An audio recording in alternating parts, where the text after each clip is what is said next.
ولا هادي لأحمد مرضات الله على كل نية صالحة إلى حضرة النبي محمد صلى الله عليه وسلم وعلى آله وأزواجه وأولاده وذريته رضوان الله تعالى عليهم أجمعين واحشرنا معهم برحمتك يا أرحم الراحمين.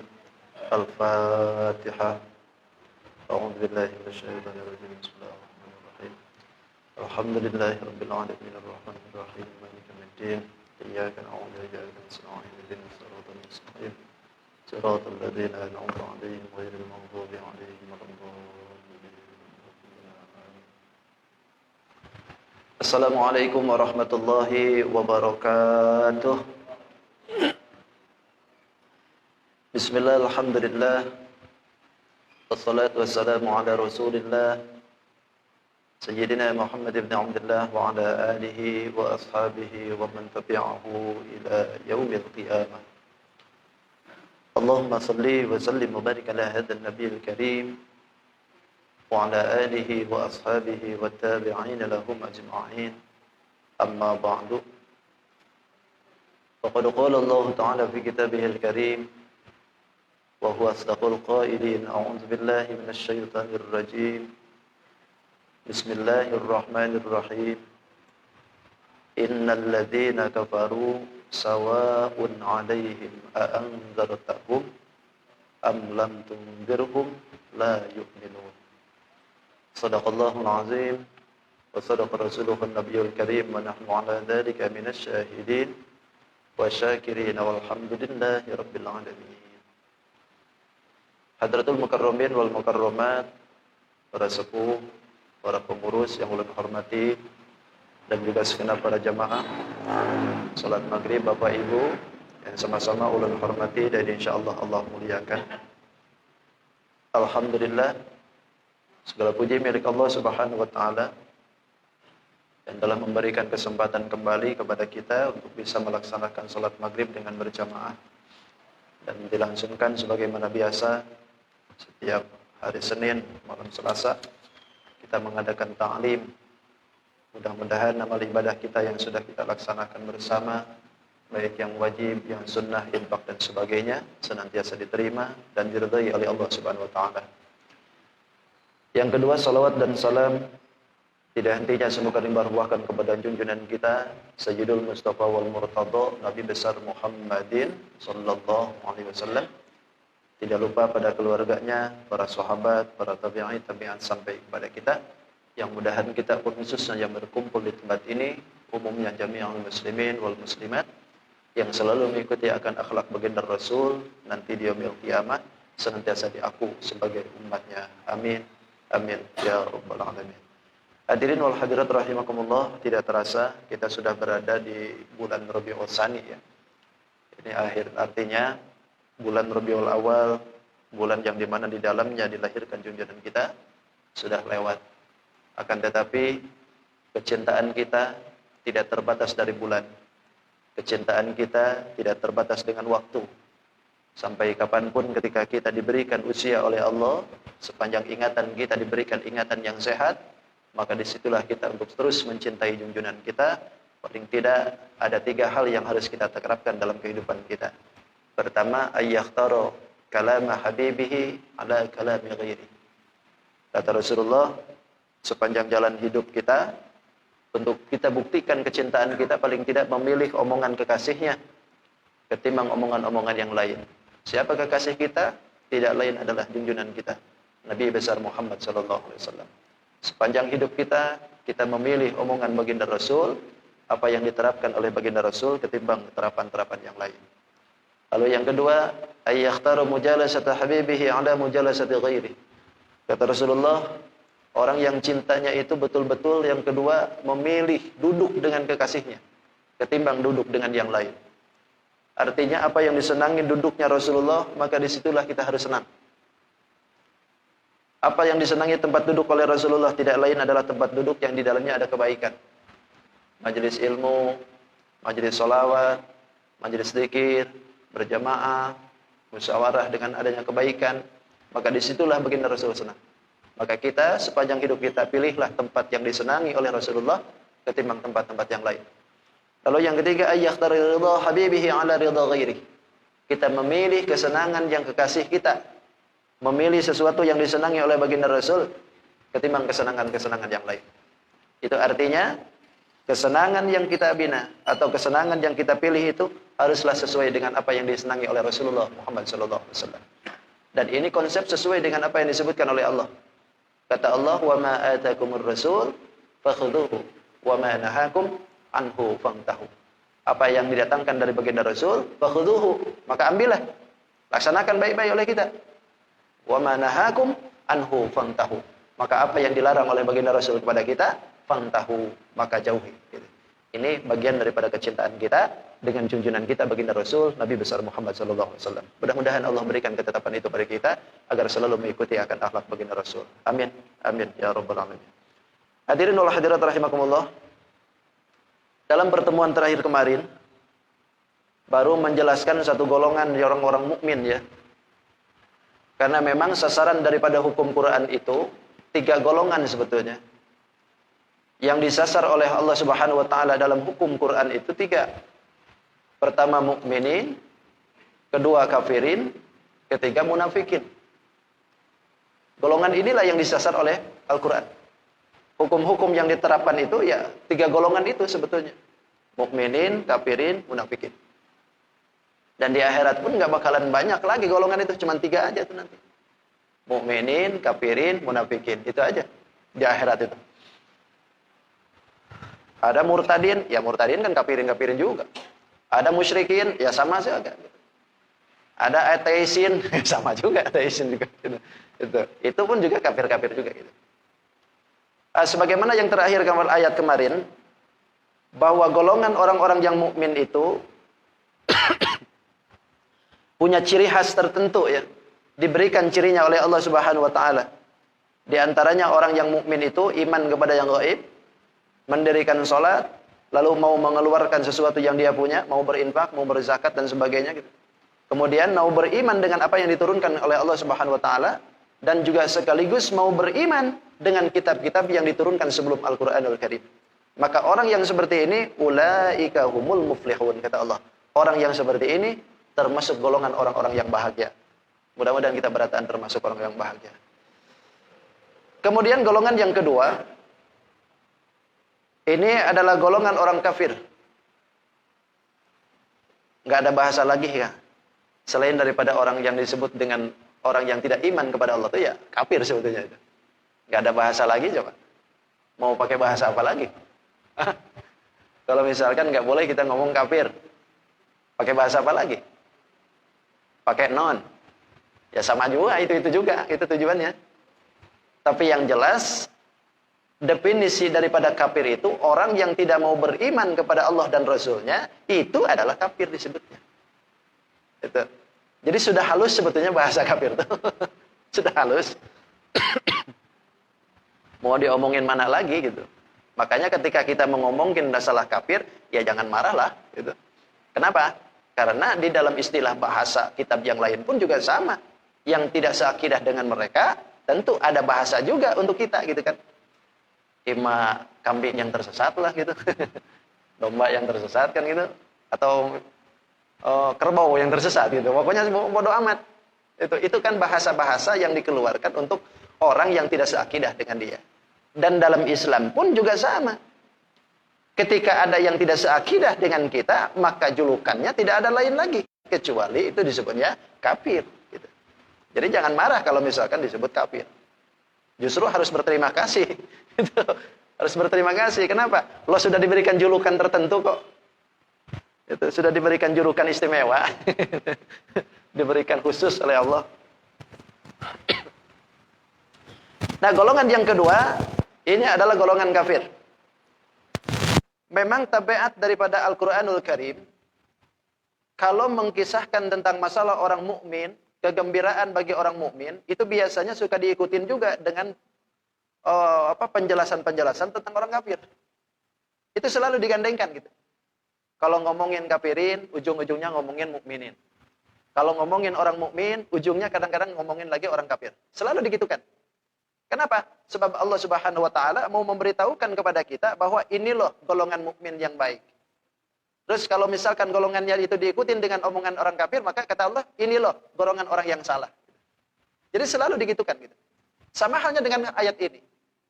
Ketika Allah menyebutkan kalimat busyral mu'minin untuk menggembirakan orang-orang yang mukmin dengan ciri-ciri khusus kemarin, sampai Allah berikan titel ulaika humul muflihun. Mereka itu adalah golongan orang-orang yang bahagia. Maka seterusnya Allah pun meletakkan kembali dan pengancamannya untuk orang kafir. Maka kata Allah, innal ladzina kafaru sawa'un 'alaihim a anzartahum am lam tunzirhum la yu'minun. Ini adalah peletakan setelah menjelaskan orang mukmin. Dimulai dengan kalimat inna. Ini adalah kalimat nun taukid. Artinya penguatan kepada apa yang ada di dalam diri mereka. Kata Allah, sesungguhnya innal ladzina orang-orang kafaru yang ingkar, orang-orang yang kafir, itu sawaun alaihim, sama saja terhadap mereka itu, a'anzartahum, engkau beri peringatan kepada mereka, am lam tunzirhum, atau tidak memberikan peringatan kepada mereka, la yu'minun, tetap tidak akan beriman. Itu secara harfiahnya ya. Ini siapa sih pertama kalinya yang disebut innal ladzina kafaru itu? Sebetulnya yang dituju dulunya tidak ada lain ya kecuali Abu Lahab. Abu Lahab, Abu Jahal, Abu siapa lagi ya? Abu Janda belum ada deh. Kalau Abu Janda belum ada. Pokoknya gembong-gembong kafirin dah gitu. Jadi dulu aja itu gembong-gembong kafirin, Abu Lahab, Abu Jahal, Abu Ishaq dan sebagainya dan konco-konconya semua. Itu tuh sawaun alaihim. Sama saja kata Allah, diberikan peringatan kah? Am lam tunzirhum, atau tidak diberikan peringatan. Sama saja la yu'minun, tetap aja enggak bakalan beriman. Enggak bakalan beriman kata Allah. Bahkan yang ditujunya itu bukan hanya Abu Lahab dengan Abu Jahal saja. Bahkan kafir-kafir Mekah pada waktu itu. Kenapa Allah berikan ini semua kan? Kalau memang kafirin itu tidak akan berubah, atau tidak akan mau beriman, diberitahukah atau tidak? Diancamkah atau tidak, tetap aja nggak bakalan beriman. Tapi kenapa Allah beritahukan itu gitu? Kalau memang nggak bakalan beriman gitu. Pertama hikmahnya begini. Allah mengabarkan kepada baginda Rasul itu tentang masalah mereka tidak imannya itu, diberi peringatan ataupun tidak, tetap tidak akan beriman. Tapi kenapa diberitahukan kepada Nabi? Supaya pertama, liyuriyah qalbahu min ta'alluqihi biimanihim. Pertama, memberikan kesenangan kepada hati Nabi, supaya hati Nabi ini tidak ta'alluq, tidak melulu mengkaitkan dirinya dengan mengharap keimanan mereka. Pokoknya sebodoh amat dah, gitu. Fala yastaghilu bihidayatihim, tidak perlu tersibukkan dengan apa yang ada di diri mereka. Pokoknya yang penting tugas Rasul itu sampaiin aja. Gak usah mikirin mereka bakal iman atau tidak gitu. Kan ketenangan nih. Sebab pada awalnya ketika Nabi diturunkan risalah, itu kan berat, itu untuk Nabi itu berat. Apa yang membuat beban berat Nabi? Tidak ada lain kecuali Nabi itu takut apa yang disampaikannya itu tidak diterima. Makanya kan ada turun surat Alam Nashrah kan? Alam nashrah laka sadrak wa wada'na anka wizrak alladhi anqadha dhahrak. Itu adalah surat yang menjadikan diri Nabi, beban Nabi dikurangi oleh Allah. Yang tadinya merasa bahwa segala sesuatunya itu takut ditolak, sehingga beban Nabi pemikirannya itu stres gitu. Diberikan pangkat kenabian itu stres Nabi itu. Karena apa yang disampaikan nanti takut ditolak, takut tidak diterima, bahkan apa yang disampaikan takut salah. Sehingga kata Allah, alladzi anqadha dhahrak. Kami hilangkan beban itu. Beban berat itu dihilangkan oleh Allah Subhanahu wa taala, sehingga Nabi jadi tenang. Sama dengan ini. Makanya kata Allah, a'anzartahum am lam tunzirhum, engkau beri peringatan mereka ataupun tidak, pokoknya sampaiin aja. Gitu. Karena mereka tetap enggak bakalan beriman, yang penting sampaiin aja. Itu sampaikan aja. Tidak perlu terbebani dengan itu gitu. Nah, ketika Allah Subhanahu wa taala sudah memberikan seperti ini, tahulah Nabi sekarang. Sebetulnya Nabi pun juga tahu sebetulnya. kedudukan mereka nggak bakalan iman itu sebetulnya Nabi juga sudah merasa gitu. Itu sudah merasa begitu. Bahkan Nabi kan kadang-kadang mendoakan mereka. Itu. Nabi sudah tahu sebetulnya mustahil bagi mereka itu akan iman gitu. Tapi kenapa Rasulullah itu selalu kadang-kadang mendoakan mereka? Karena yang diharapkan oleh Nabi itu ayyarjul imana min dzurriyyatihim. Nabi mengharapkan keimanan itu bukan hanya dari mereka, tapi bisa jadi dari dzurriyyahnya mereka. Maka disinilah timbul perdebatan kan, boleh atau tidaknya kita mendoakan orang kafir. Gitu.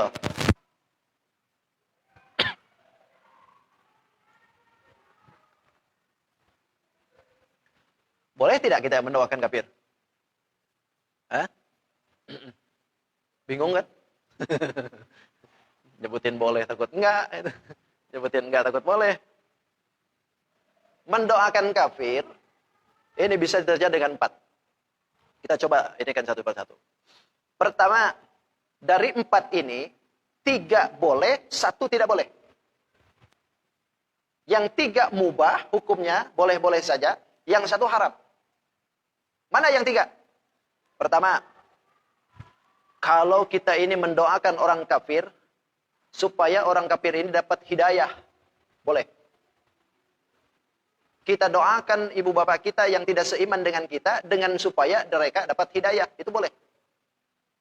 Mana menjadi dalilnya? Dulu, Abu Hurairah pernah bercerita, bahwa ada sahabat yang bernama Tufail. Sahabat Tufail ini datang dengan konco-konconya nih. Ini sudah sahabat Nabi nih. Lalu mereka berkata, "Ya Rasulullah, inna Dausan faqad kafarat wa abad." Sesungguhnya kaum Daus itu telah kupur kepada Allah bahkan menentang iman. Kupur ke Allah bahkan menentang iman. Pada Allah alaiha. Coba deh doakan mereka ya Rasul. Doakan supaya mereka rusak. Bahkan pakila mereka berkata seperti ini, halakat Dausan, celaka lo Daus lo. Nabi kalau sudah doain lo, hangus lo gitu. Ini kan ngomong nggak beres ini sahabatnya. Kata sahabat Tufail dengan konco-konconya, awas lo Daus nih, ingat lo hangus lo nanti didoain Nabi. Tapi apa yang terjadi? Begitu sudah ini sahabat Tufail dengan yang lain ngomong seperti itu, Allah angkat tangan, Allahumma hdi Dausan wa'ti bihim. Ya Allah, berikan hidayah kepada Daus, sekaligus datangkanlah mereka kepadaku. Ini kan doa hidayah nih. Sahabat minta supaya celaka, sahabat minta supaya rusak, ini kaum Daus, tapi ternyata Nabi mendoakan hidayah. Allahumma hdi Dausan wa'ti bihim. Ya Allah, berikan hidayah kepada kaum Daus, sekaligus datangkan mereka kepadaku. Dalil daripada ini, kita dibolehkan untuk berdoa kepada orang yang kafir dalam urusan supaya mendapat hidayah. Boleh. Itu. Atau misalkan punya orang tua yang tidak seagama dengan kita, dia doakan hidayah saja. Mudahan dengan adanya doa kita terus-terusan minta hidayah, Allah berikan hidayah kepada orang tua. Itu. Yang kedua, dibolehkan kita berdoa kepada orang kafir agar mendapatkan kebaikan dalam urusan perkara dunia. Boleh. Kita mendoakan orang kafir supaya mendapatkan kebaikan dalam urusan dunia. Gak apa salah. Sebagaimana apa yang dihikayatkan daripada Imam Tirmidzi. Abu Musa pernah bercerita begini. Dulu, Yahudi itu kalau bertemu dengan Rasulullah, itu suka pura-pura bersin. Kelakuan Yahudi sudah pura-pura. Memang dari zaman dulu. Sampai sekarang juga begitu. Jadi kalau bertemu dengan Rasulullah itu, hachi gitu. Apa yang diharapkan oleh mereka? Tidak lain supaya Rasulullah itu mendoakan mereka. Kan kalau ada orang yang bersin, itu kan apa doanya? Yarhamukallah. Semoga Allah memberikan rahmat kepada kalian. Kan begitu. Nah itu orang Yahudi itu tahu sebetulnya kalau doa Rasul itu mustajab. Jadi kalau bertemu dengan Rasul itu pura-pura bersin. Ibu-ibu kalau pura-pura ada bersin dengan saya, pasti doain sama saya. Mudahan biar balik ke sini. Jadi selalu begitu. Nah bertemulah mereka ini dengan Rasulullah nih. Apa yang terjadi itu ya begitu aja tuh. Hacin nanti. Tapi apa yang disebutkan oleh Rasulullah? Kata Rasulullah, yahdikumullah wa yusli balakum. Wa yuslihu balakum, kata Rasulullah. Yahdikumullah wa yusli balakum. Semoga Allah memberikan hidayah kepada kalian dan mudahan Allah memperbaiki kehidupan kalian. Kan ini urusan hidayah nih. Apa yang dikatakan oleh Rasulullah adalah wa yuslihu balakum, semoga Allah memperbaiki kalian. Itu kan untuk urusan duniawi. Kenapa begitu? Sebab baginda Rasul tahu kelakuan orang-orang Yahudi ini selalu mengganggu Rasulullah. Itu. Makanya supaya mereka ini jadi baik, supaya mereka tidak mengganggu Rasulullah, didoain oleh Rasulullah supaya kelakuannya dirubah. Ini mendapatkan kebaikan dalam urusan dunia. Itu.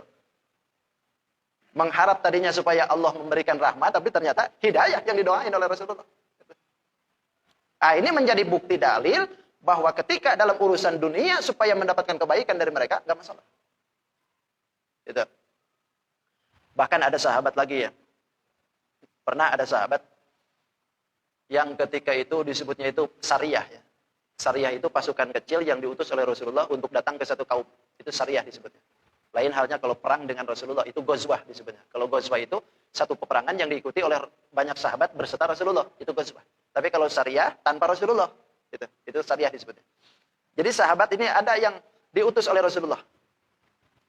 Nah, ketika datang ke satu tempat, ini sahabat Sariyah ini, pasukan kecil ini datang ke satu kampung gitu. Lalu di satu kampung itu mereka minta dijamu. Minta dijamu. Tapi pada waktu itu orang kafir nggak mau. Nggak mau menjamu. Itu pokoknya lulu gue aja sudah gitu. Pokoknya kalau masalah balik aja sudah. Nggak usah pakai minta tiket gitu. Ketika hal ini sudah terjadi, kata muslimin, Bapak sahabat Rasulullah, biarkan aja dia. Biarkan aja.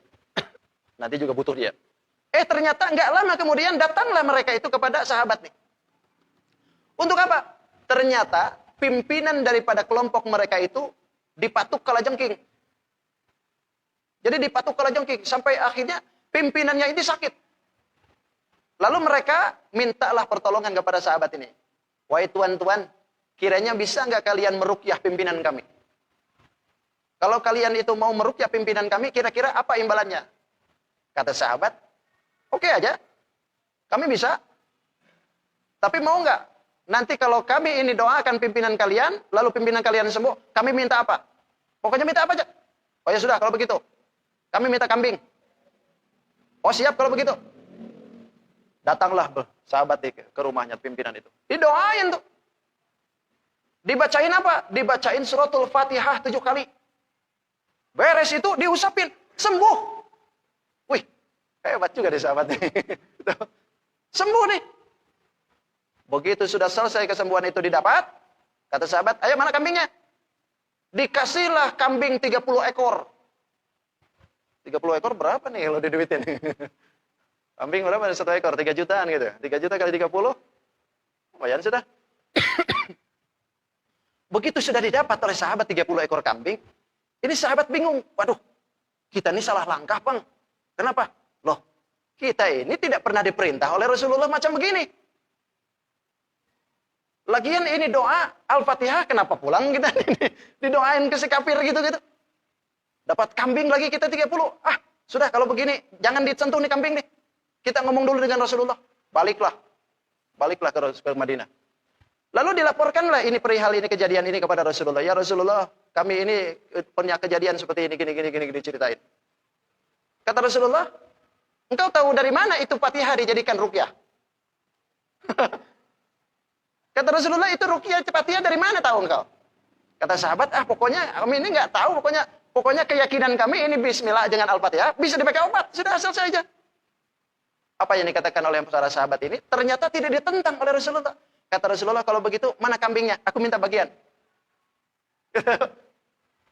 Nah, ini menunjukkan bahwa apa yang dilakukan oleh sahabat tadi itu menunjukkan boleh mendoakan orang kafir dengan menarik kebaikan daripada mereka dalam urusan dunia. Itu. Sehingga Rasulullah pun, mana kambingnya? Aku minta bagian. Gitu. Kalau memang Rasulullah melarang, pasti balikin lagi kambing. Terus itu Fatihah, tarik lagi. Kan pasti gitu. Tapi ini enggak. Itu. Tapi ini enggak. Nah, ini menunjukkan bahwa urusan kebaikan dalam dunia, untuk mendapatkan kebaikan dalam urusan dunia, kita boleh mendoakan mereka. Misalkan ada bapak ibu nih, non-muslim datang ke ibu, tolong dong doain gitu. Ya, doain aja sudah. Gitu. Saya punya guru dulu, namanya Kiai Haji Zain Abdul Somad, sekarang sudah almarhum. Itu kalau beliau itu, kan dari kota itu, dari pesantren saya, dari pesantren guru kami ke kota itu, kisaran ada 10 kilo. 10 kilo. Jadi pas beliau kalau ke kota, itu orang yang punya toko emas itu, kan itu Cina itu banyak. Agamanya bukan kita. Gitu. Tapi ketika datang ke kota, itu mereka itu kumpul dengan kiai kita. Apa yang diinginkan mereka? Minta didoain coba tokonya. Minta didoain tokonya itu. Lalu guru kami nanya, sampean ini minta doa terus setiap saya ke sini selalu minta doa ke saya. Apa sih yang menjadi motivasi kalian itu? Kami ini percaya dengan doa ulama, kata. Coba, orang kafir percaya dengan doa ulama. Ini ada ulama nggak mau dipintain doa, malah mau dipenjara. Bungul pian. Coba kalau seandainya ini orang minta doa dengan ulama, selamat di dunia nih. Selamat negara nih. Ini ulama malah diseret-seret ini. Aduh. Malah urusan baliho diturun-turun. Itu. Coba turunin itu, BBM turunin, tuh harga sembako turunin, bukan baliho. Oh, sudah ada HP.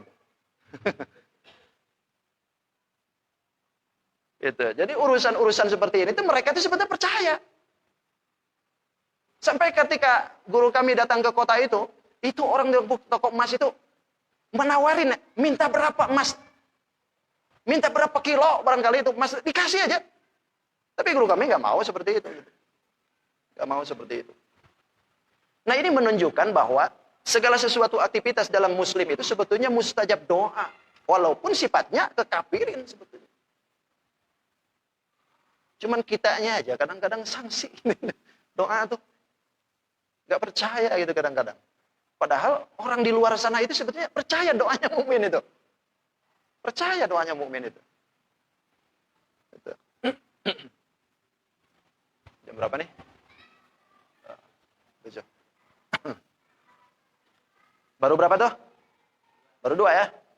Yang ketiga, boleh kita mendoakan orang kafir agar diampuni dosanya dan kesalahannya, tapi ingat masih dalam masa hidup. Boleh kita mendoakan orang yang di luar kita untuk diampuni kesalahannya tapi masih hidup dianya. Boleh. Yang diharamkan itu ketika kita mendoakan kepada orang kafir, dia sudah mati. Itu minta diampuni dosanya, kesalahannya tapi dia sudah mati, itu haram. Enggak boleh. Jadi yang ketiga, kita tidak diperkenankan mendoakan supaya diampuni dosanya semasa hidup.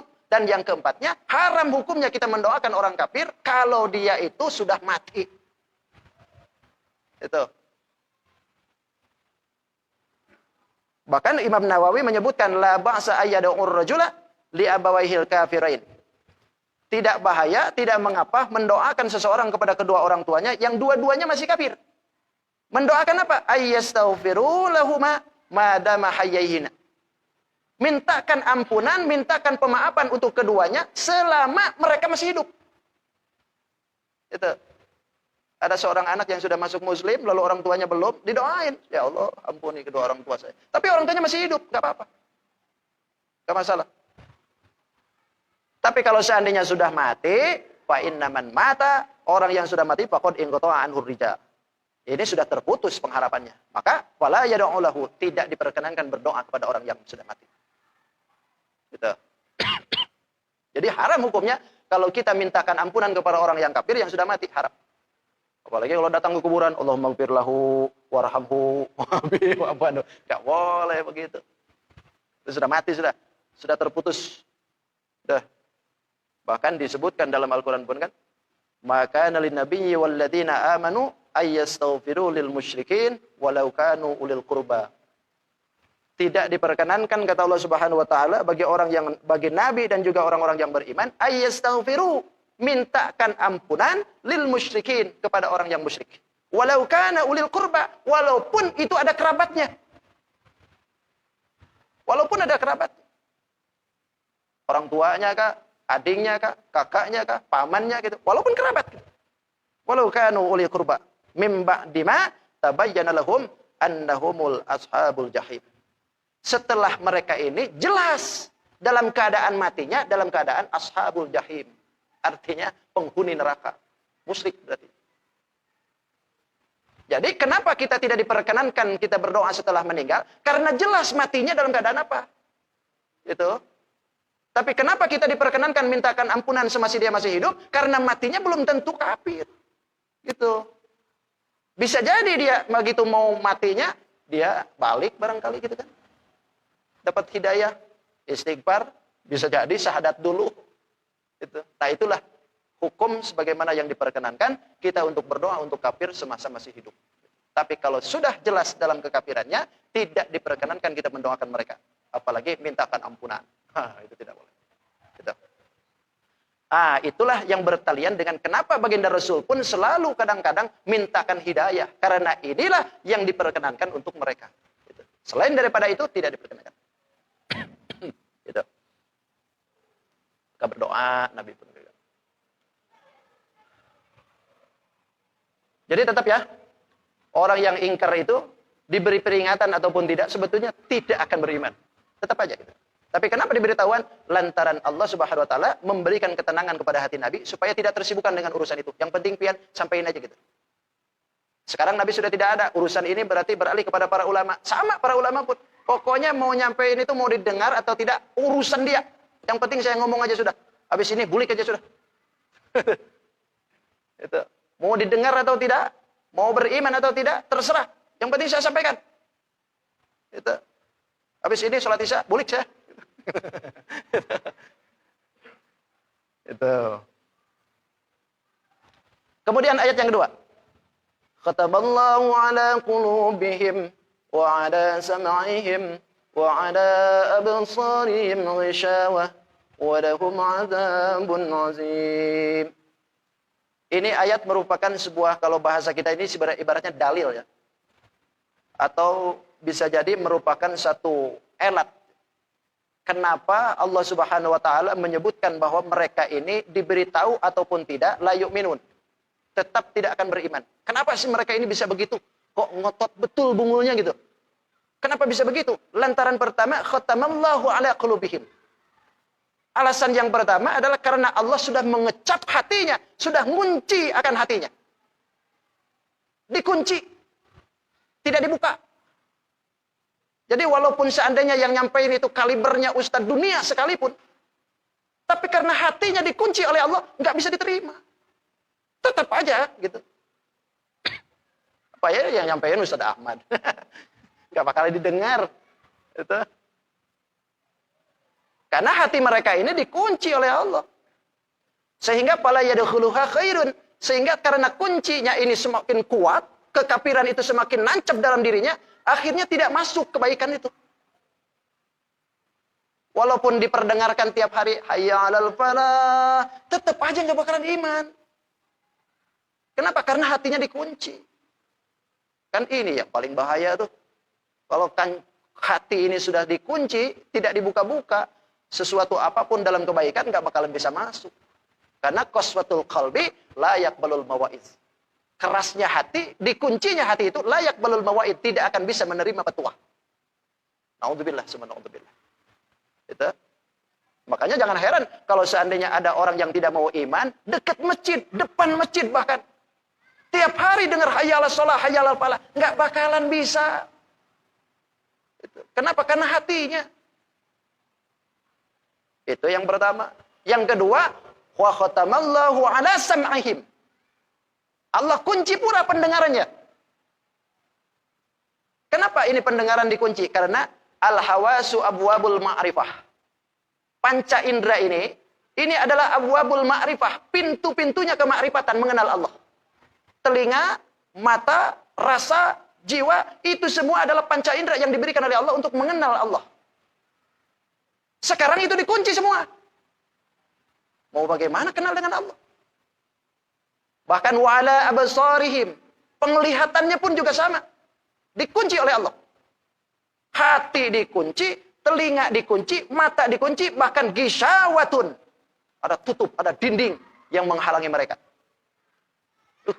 Bahayanya besar. Makanya ketika mereka ini tidak bisa menerima semua itu, karena hatinya dikunci, pendengaran dikunci, mata dikunci, sehingga yang berlaku untuk mereka, walahum adzabun adzim. Bagi mereka itu siksa yang besar. Kenapa? Lantaran tidak ada kebaikan. Karena semuanya dikunci. Bahkan disebutkan oleh Allah 3 ya. Hati, pendengaran, wa absar, dan juga penglihatan. Kenapa? Karena li'annaha tariqul ilmi billah. Karena yang 3 ini adalah jalannya untuk mengenal Allah Subhanahu wa taala.